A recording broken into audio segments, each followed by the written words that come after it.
a champion of working families. As a Senate Democratic leader, Gretchen was the first woman to lead a caucus for the Michigan Senate.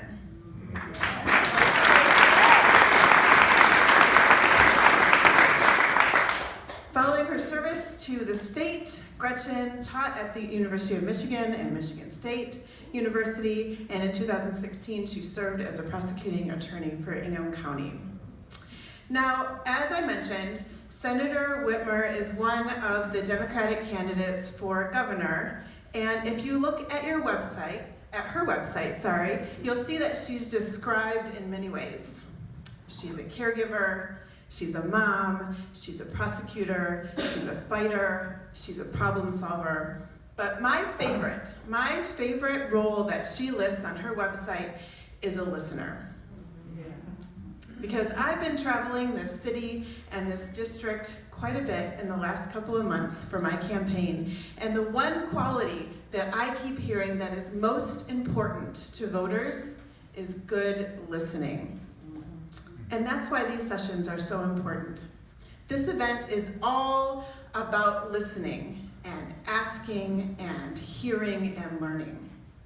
So, Senator Whitmer, thanks so much for coming. Come on up.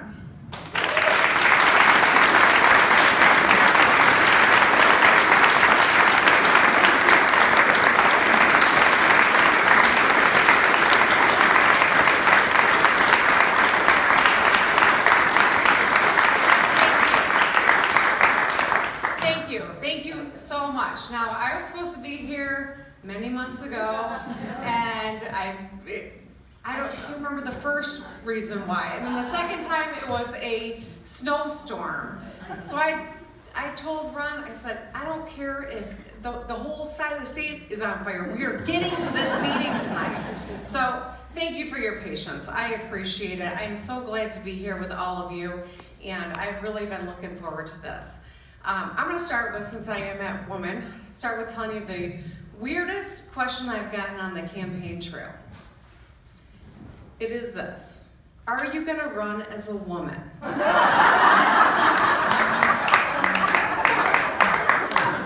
wish I was making that up, but it really wasn't. And of course, you know, I've been doing this long enough to know you always got to seek the question behind the question. Of course, the question is, because I am so known for being an outspoken person on behalf of pay equity, on women's health rights, on, you know, the whole gamut of issues that we care about. But I knew that the question really was, am I only going to be talking about women's health? And of course not. Of course I am going to talk about it, but that's not all I'm going to talk about. I, explain, yes, I am running as a woman. I'm also running as a mom who really cares about my kids' schools and your kids' schools and your grandchildren's schools. I'm running as a former prosecutor, someone who has seen the inherent injustice baked into our criminal system. I am running as a former educator who knows that the one thing we can do on behalf of our community, on behalf of our people, is give everyone a great education. I'm running as a former Senate Democratic leader who knows how to get things done. Right now, more than ever, we need people to step out and lead in this state. I'm so excited about what I see across Michigan. I'm telling you, I don't buy into this phrase, blue wave. I actually hate that phrase because I worry people hear that and think we're just gonna get swept up in it. We have to be the wave. We have to be the energy behind this movement. All the ingredients are there. I have been traveling our state. I've been in 70 out of the 83 counties, and I'm getting them all. I'm getting into every one of them before the end of this month, because everyone's important in this state, and we win when we show up, and that's why listening truly is one of the most important things that we do as candidates. That's what keeps us tethered to problem solving and making sure that the work we do actually fixes the problems that we see across our state. I'm running for governor because I love our state. I'm proud to be a Michigander. I've lived here my whole life. I've never thought about living anywhere else. I'm raising my kids in the same neighborhood in which I grew up. I look around at their Michigan though, and it hardly resembles the one that I think of when I talk about my Michigan pride.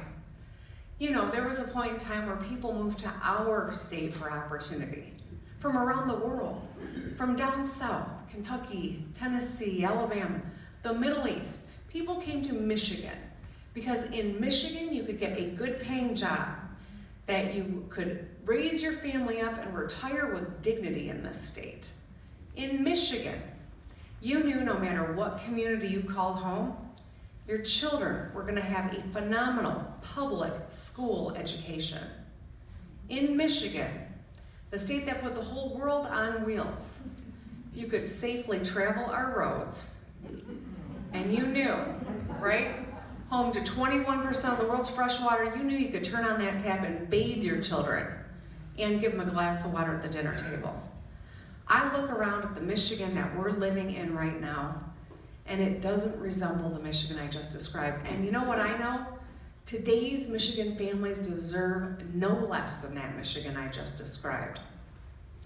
I see energy across this state. I see a desire to make this that state that I described, and I'm ready to work for it. Now, I stayed in this state when I graduated from Michigan State because I do love it, and because I love my family. I wanted to be nearby.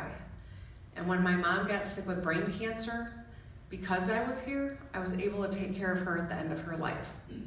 At the age of 29, I was a member of the sandwich generation.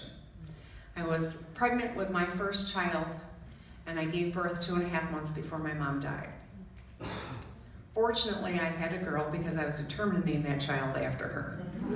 And being a politician's kid is hard enough. Can you imagine being a boy named Sherry?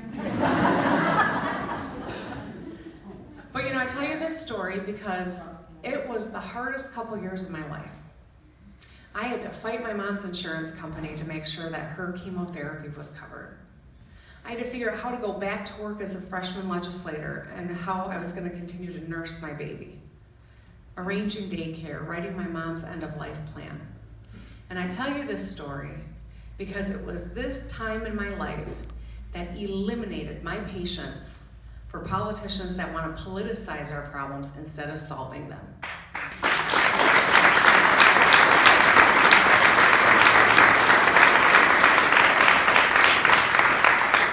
We got a lot of tough issues in Michigan that we got to solve right now. They are urgent and they are serious. Here's the good news. I am no stranger to a tough fight. Now, I was raised to never go out of my way looking for a fight, but I don't back down from a tough one either. When my colleagues asked me to be the Senate Democratic leader in a sea of Republicans, I took it on.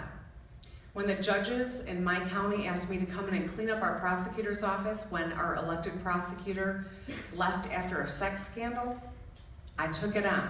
Yes, it was a man. I know you were wondering. I'm just kidding, my male friends here, I'm glad you're here. I told someone, you know, I don't have anything against men. I married 2 of them. Anyway, when the whole world descended on Lansing and the Republicans locked the people out of our capital, the nurses and the firefighters and the auto workers, I didn't just stand outside and protest with them. I threw open the doors of the Capitol and we led the protest from my office. And when governors of both parties started taking money out of the school aid fund to backfill the general fund, I took them on. We have serious issues to combat here in Michigan. We have seen the worst kind of government failure just in the last few years, where Governor Snyder and the Republicans poisoned the city of Flint, and our Attorney General didn't do a darn thing about it for over 2 years. Children were brushing their teeth every night with poison. They failed the kids of this state. They are failing us, the people of this state. Now, I am someone who grew up in a household, kind of a bipartisan household. My dad was a Milliken Republican, and my mom was more of a Frank Kelly Democrat.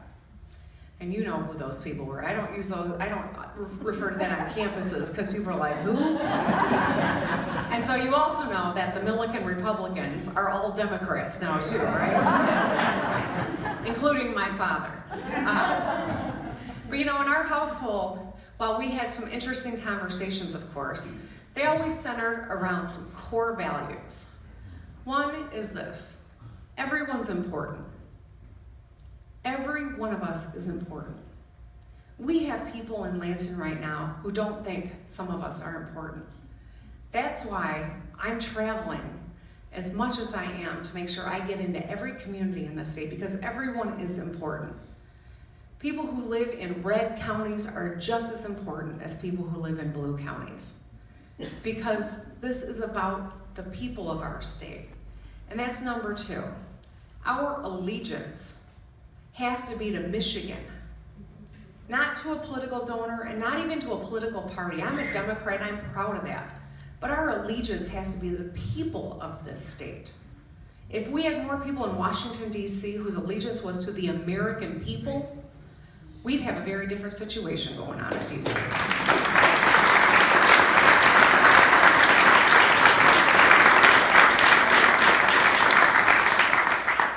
And third, you know, the best public servants stay true to their values and seek to collaborate with anyone who wants to solve a problem. I always try to live up to those three general, you know, guiding principles during my time in the legislature. I served for 6 years in the House, and I served for 8 years in the Michigan Senate. I took on this governor I told you on when they attacked collective bargaining. I took on a governor in our own party when she was taking money out of the school aid fund to balance the rest of the budget. When women's health was on the line, I went to the microphone and for the first time publicly ever told my story as a survivor. I will always stay true to my values and fight. But I'll also tell you, I'm ready to work with anyone who wants to solve a problem. Rick Snyder, for all of his faults and all the battle we did, embraced the Affordable Care Act. And when he did that, I knew that despite the fact that his party controlled both the House and the Senate, there was no way on God's green earth he was going to get it done without me. So I rolled up my sleeves and I negotiated with a man I had done battle with. I put the votes together and I got that bill to his desk. And 680,000 Michiganders have health care coverage today because of that.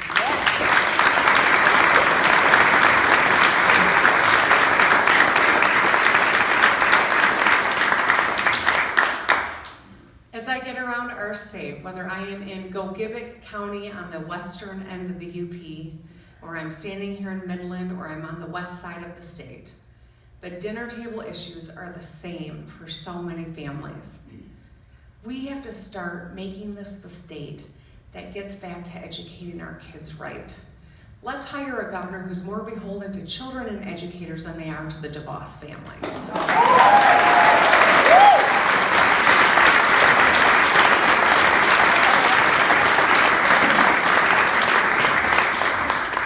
Public education is the thing that levels the playing field for every one of us.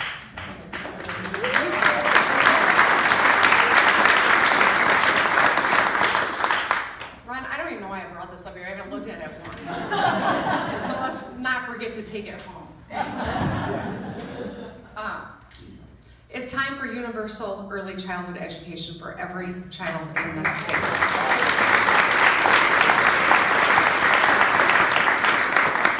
The two most critical things we can do in addition to that, in making sure that our education system is getting our kids prepared, is one, let's treat people who go into education with respect. And as the professionals,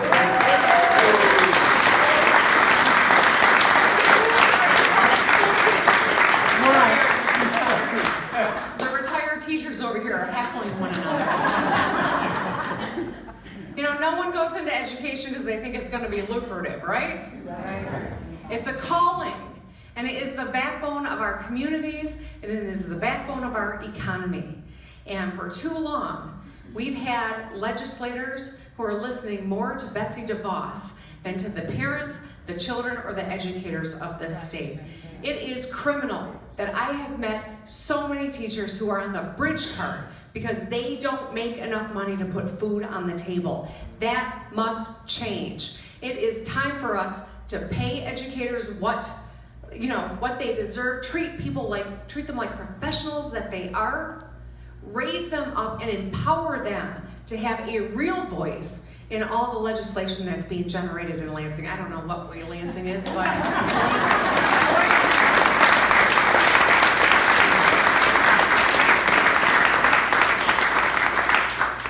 and we've got to make sure every child is literate by the end of 3rd grade. I know that sounds like a really pretty simple rule, but the fact of the matter is we rank 41st in our country in literacy, where we used to lead the world. Up until 3rd grade, you learn to read. After 3rd grade, you read to learn. So if you're not a reader, you're not a learner, and you're going to fall further and further behind. We need literacy coaches and social workers and nurses and smaller classes so that teachers can get back to teaching and we can focus on literacy. And let's retire that guy from this town who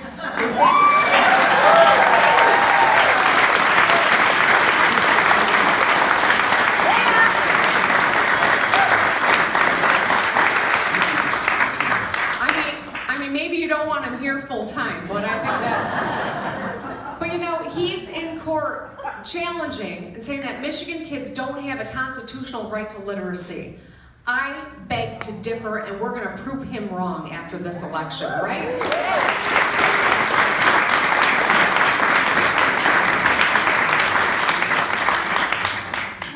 But beyond those fundamentals, it is so crucial that we make sure everyone in this state has a real path to a high-wage skill. We've had a hyper and sole focus on 4-year degrees. And then, what happened? We made them out of range for people by making them so expensive that too few people can afford them. So where are we now? We've got too few people with skills in every discipline. We have too few 4-year degree holders, too few 2-year degree holders, too few people in the skilled trades. It is time for us to make sure every one of us has a path to a high-wage skill. There is not a ladder, one way up. There are paths for different people to pursue where you can make a darn good living in this state. And that's why I'm pushing a 2-year talent investment for a debt-free community college. An investment that any student could use toward the cost of a 4-year degree, bringing that down and more manageable. And it's time to make sure everyone knows about the path into the skilled trades. Trades are not for everybody, but neither is a 4-year degree. And every one of us deserves an opportunity to find what our path is and make a living at it in this state.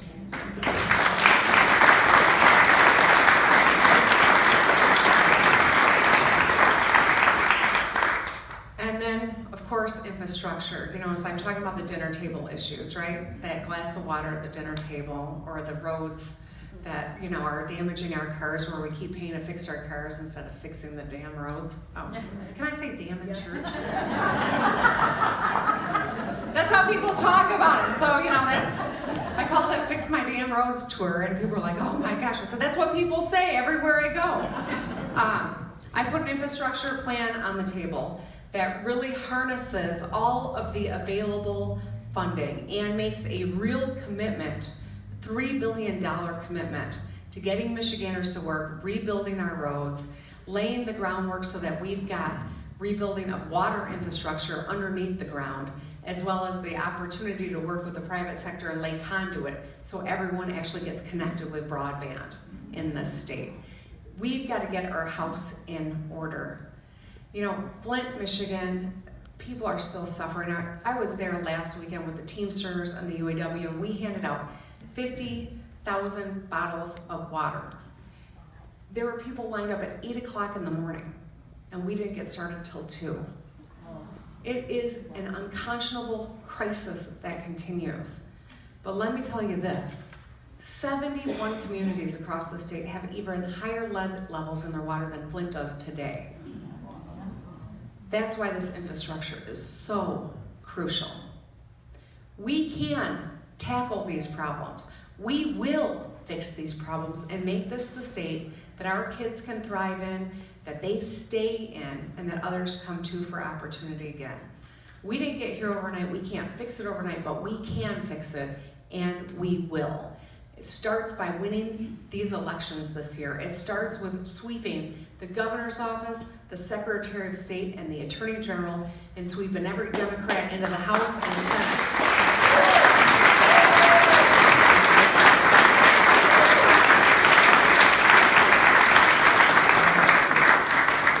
But let's not rely on a wave, right? We are the wave. People say there's a wave coming, and I worry that we're just going to get swept into leadership. No, we have to do the work. All of the ingredients are there. People are engaged. People understand that elections matter. They are motivated in turning out, and it has not abated for a second. If anything, it's growing. I see it in every part of the state that I've traveled. But we have to fuel this wave through phone calls and door knocking and contributions. We've got to get our message out. I want everyone in this room, I know you're activists, I know you're doing a lot of the work. We got to keep doing it and enlisting more people to be a part of this. Because the kids, the families, the people in Flint, they are counting on us to deliver. And we can, and we will. I'm fired up. Are you ready to go? Yeah!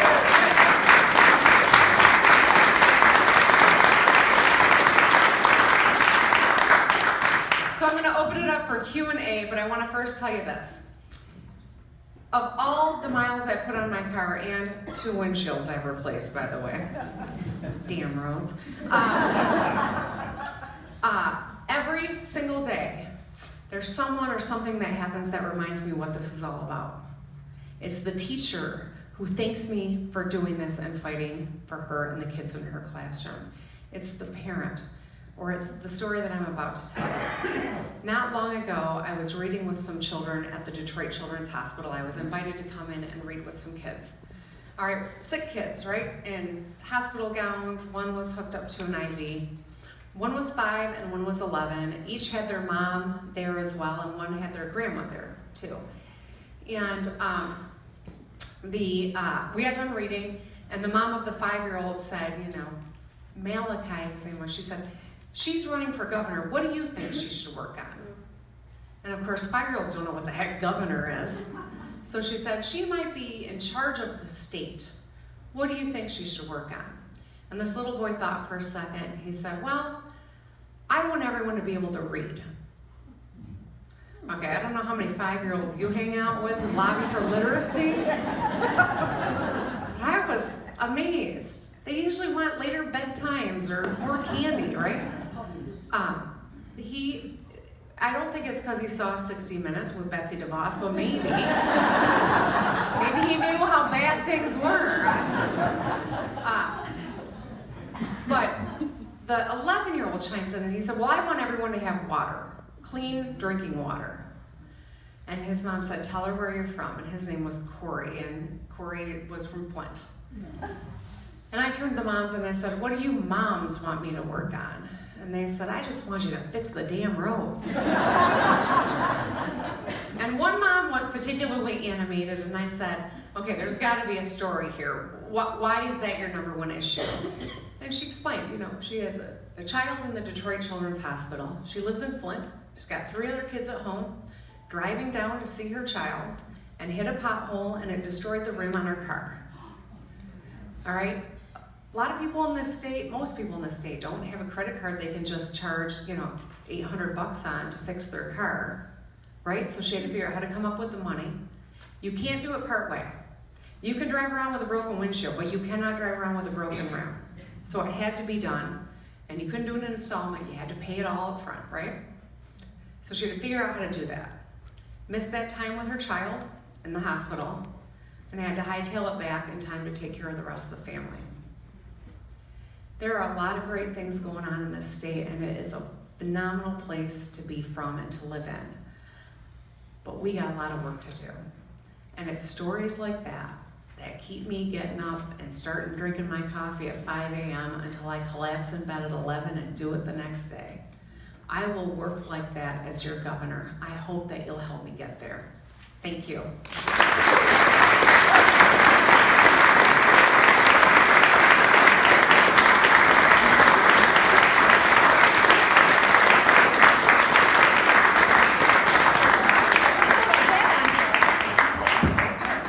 Thank you, Gretchen. So Gretchen has agreed to stay and take some questions. So who's first?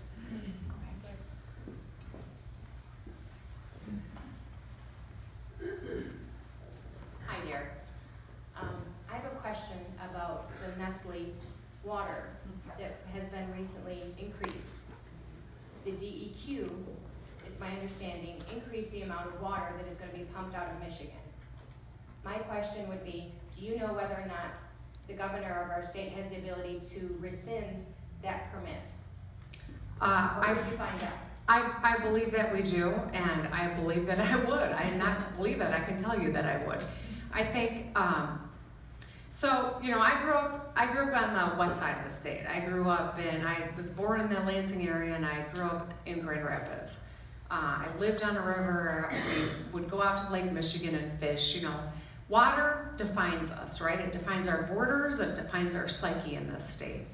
And we are, you know, home to 21% of the world's fresh waters in and around our borders. And because of this abundance, we've been lousy stewards of it. We've permitted corporations to abuse and you know, expose us to catastrophic threats in water. We've got a city full of families that still can't with confidence drink their water. We've got algae blooms on inland lakes, Lake Erie as well. We've got so many threats to our water.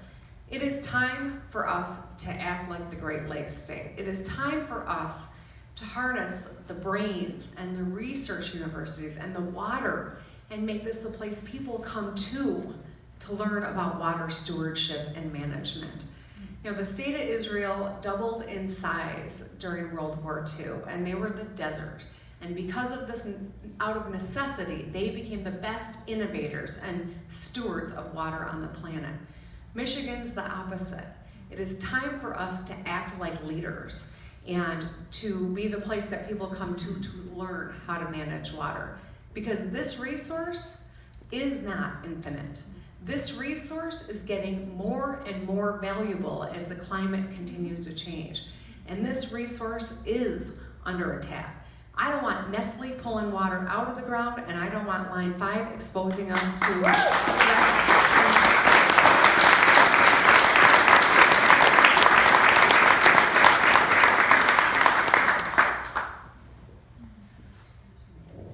That was going to be my question, Line 5. Ideas about how to handle it?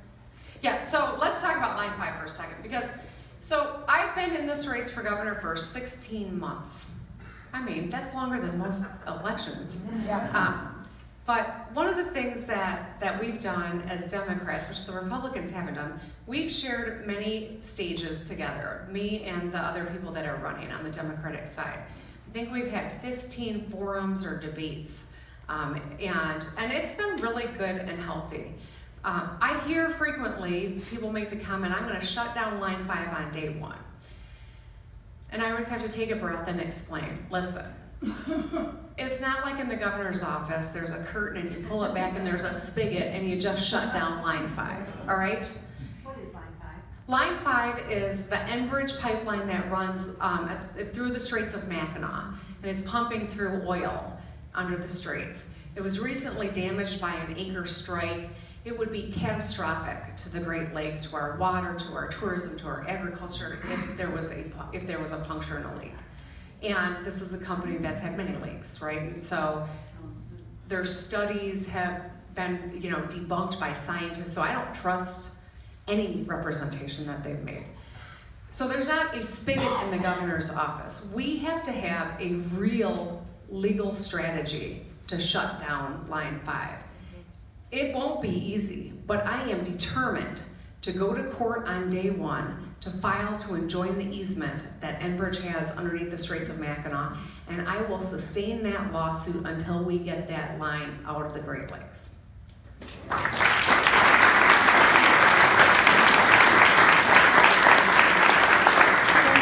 from this side of the room.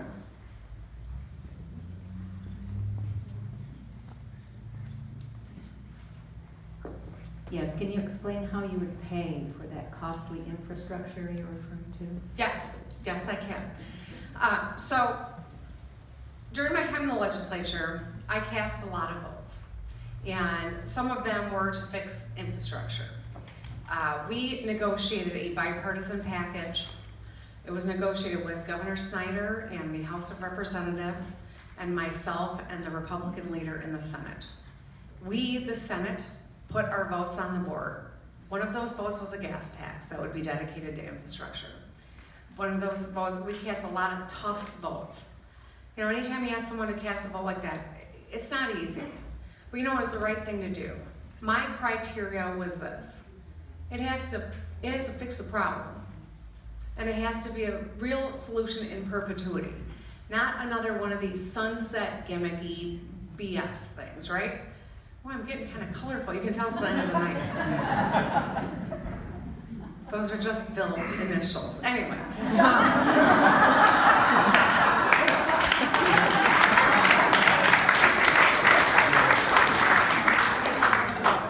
Anyway, so I have taken tough votes. Our governor, whose party controlled both chambers, sat at the head of the table and could not get the House to even take a vote on the package that we put the votes up for. Everyone agreed to do it. We were the only ones that delivered. And now I got this vote that is hanging on me. And I know in a general election with Bill Schuette, he will try to hang that on me. You see he's running on, cutting taxes. He's gonna hang that on me. And it was a vote that I took in agreement with his governor and his party. But you know what? I'm fine with that. You know why? It shows I'm willing to do the tough work to fix problems in the state, and I'm proud of that. It's easy to stand in the shadows and say, no, no, no to everything, but that doesn't fix a problem for a single person in this state. So I'm telling you all of this background because my proposal is $2 billion of state contribution into an infrastructure bank. It leverages another $1 billion from the federal government.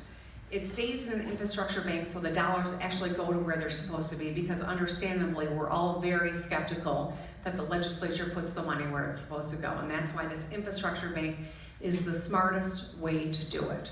I will write a budget that has $2 billion dedicated to that cause, new revenue. Now, this environment can look very different. Hopefully Hopefully Sarah and our legislature looks very different as well. So what are all the pieces of that going to be? I can't tell you today because that budget will be written in about 8 months. But I can tell you I'm writing it with $2 billion new funding in it. And if I can't get the legislature to go along with it, I will go straight to the people and pass a bond. We can't keep sticking our head in the sand and hoping these roads are going to get better. Every one of us is spending $580 a year to fix our cars. Let's stop fixing our cars and let's start fixing the roads. Any increase that we would make is minuscule compared to what we're paying to fix our cars right now. And so it's actually more expensive to do nothing than it is to take this vote and to fix the problem. And guess what? When you do it, you put thousands of Michiganders to work in good paying jobs at the same time. Yeah.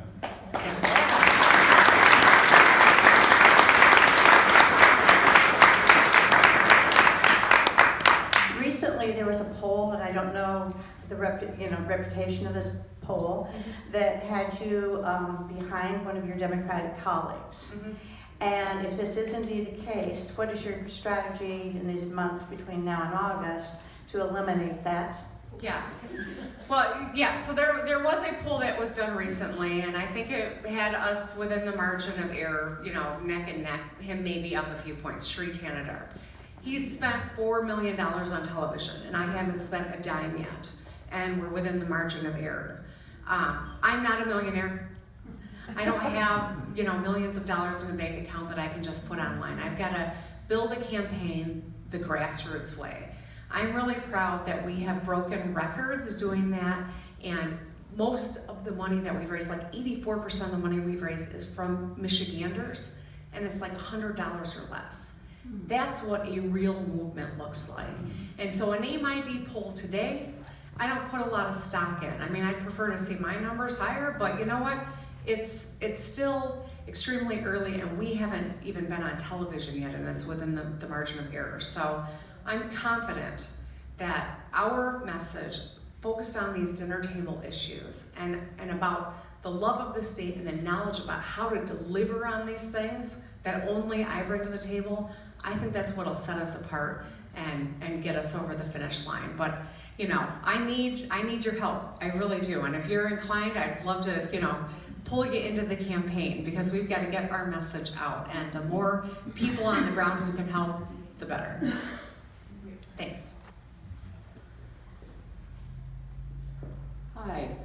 Do you have a plan to overturn the right to work in Michigan?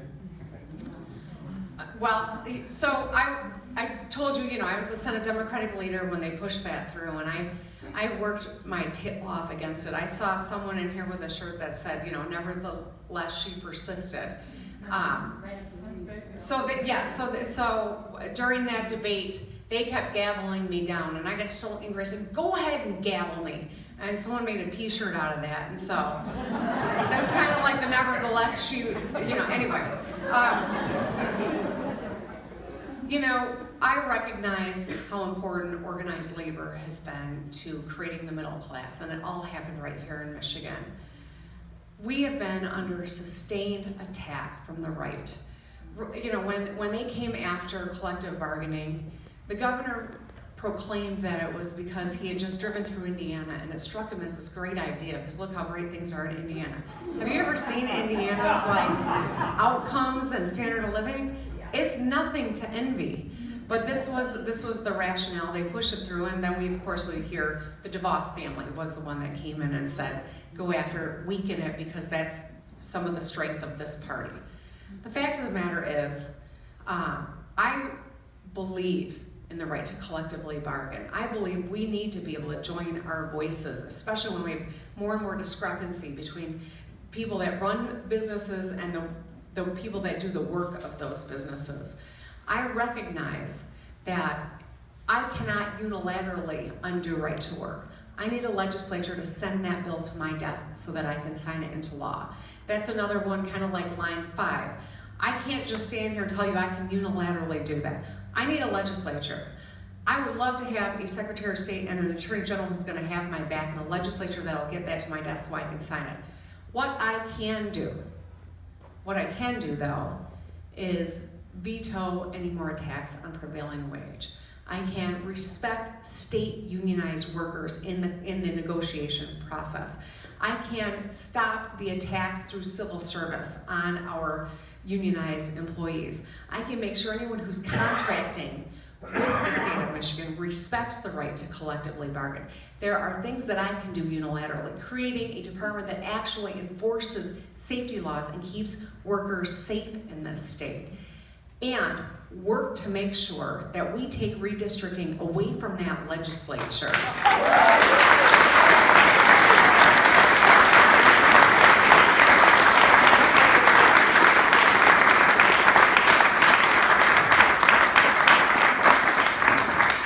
Because that's how we set the agenda and get that bill to my desk, and I'll sign it as soon as it hits it. And Gretchen, when I'm in the legislature, I'll send that bill to you.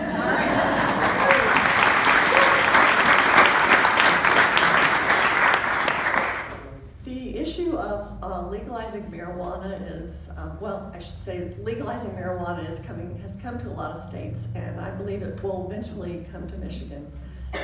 And there's a lot of pros and cons on either side.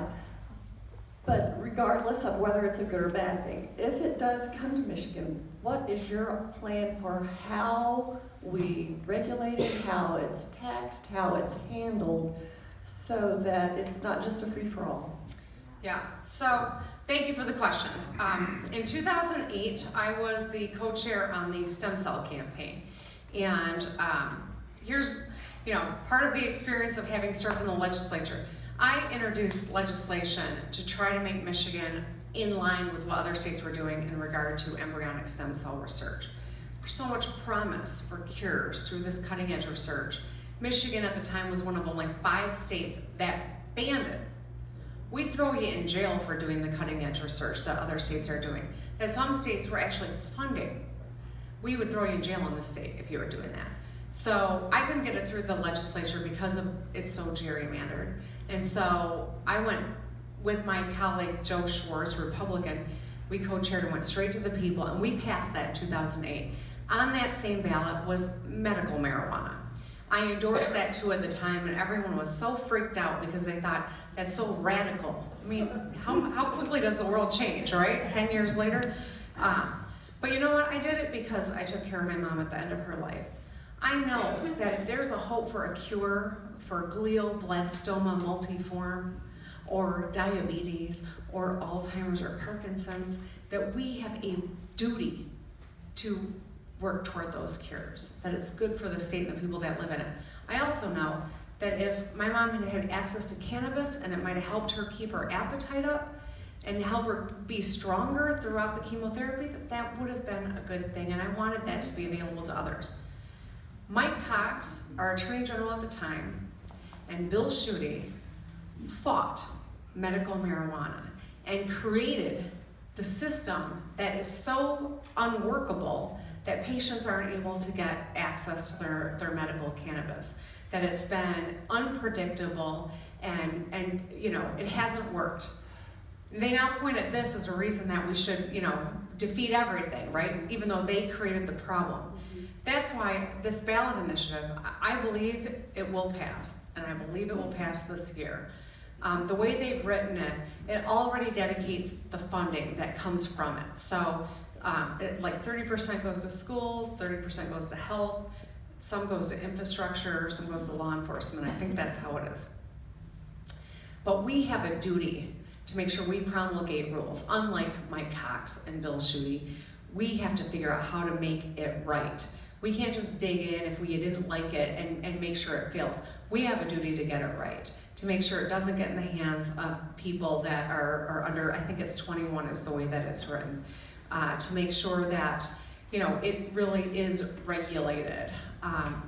And that's why we have to win the Attorney General's race, and the Secretary of State's race, and the governor's race, because we got to get it right.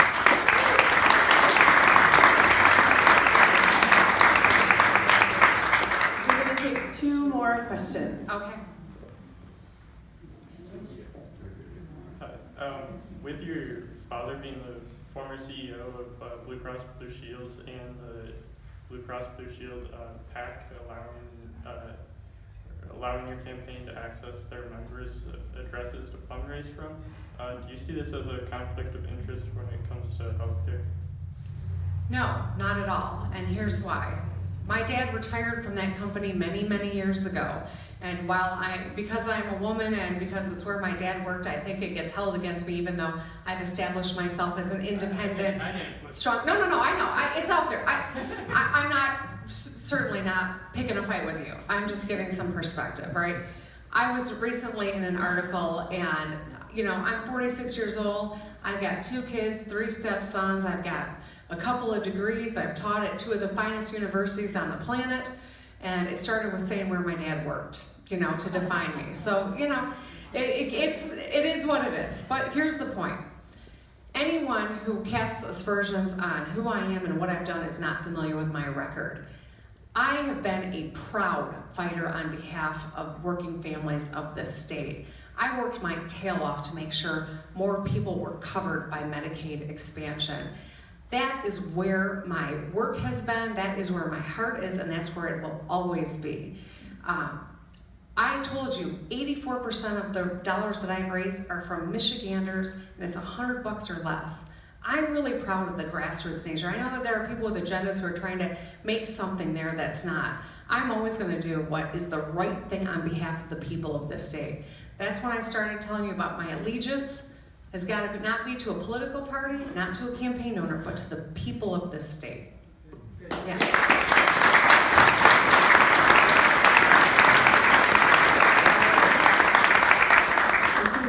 question. No pressure. You've talked a lot about education. We have 6 grandchildren. They're all in school, from college down through middle school, and I'm worried about guns in school. Yeah. So I guess I'd like to know, are you in agreement with hardening the entranceways, having a resource officer, teachers with guns? What are your views on all those topics? We just want to make sure that they're safe. Yeah. So, I've got 2 daughters in the high school, in my hometown. And, I have to have a lot of conversations with them, conversations that my parents never had to have with me. I'm always telling my girls, when you're in a room, be aware of your surroundings, be aware of other people's, vibe that they're putting out. Know what the quickest way to exit that room is, in case you have to escape it. I have a friend who was just sharing a story with me the other day, his 14-year-old daughter in tears in the middle of the night, having nightmares about an active shooter, in their school because of all the drills that our kids have to go through. The Michigan legislature's reaction to the gun violence in our schools is exactly the opposite of what we should be doing. They think that we should have more weapons in our schools. I think there should be less. I don't think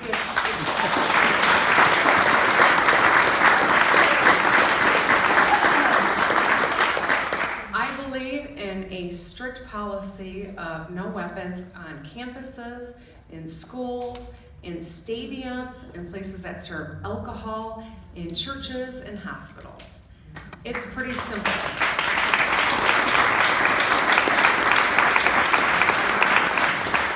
And I'd really, really like it if people would start talking about things we can do to make our kids safer. I know so many responsible gun owners, they don't have a problem with background checks. They embrace waiting periods. They embrace red flag laws. They're okay with closing the gun show loophole. These are common sense things I think we can find common ground on. But we didn't make this.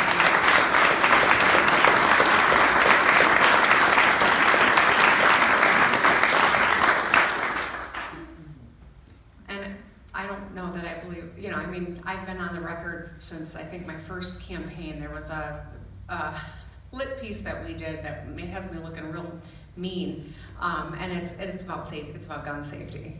And you know what? I don't believe that we should have weapons of war being sold in our communities and on the streets. But I know when you start there, it's harder to get to a place where we're actually able to take some action, and that's why I start in that place, because our kids and our educators are counting on us to get this right and to do something. These Parkland survivors, these teenagers, my own kids, I'm watching this amazing activism come out of this. I wish it wasn't for something like this, but I am so glad that they are speaking up, using their platforms, and pushing these people that haven't been paying attention to take some action finally.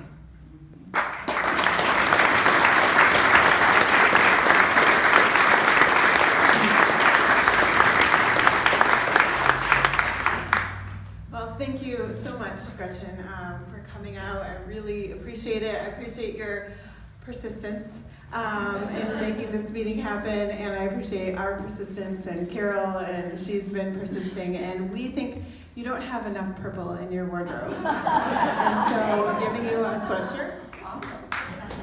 And you'll notice the back. All right. And we really, really appreciate it. And we're going to get a picture or two if you don't mind. We're going to include everybody. Yeah, so we're going to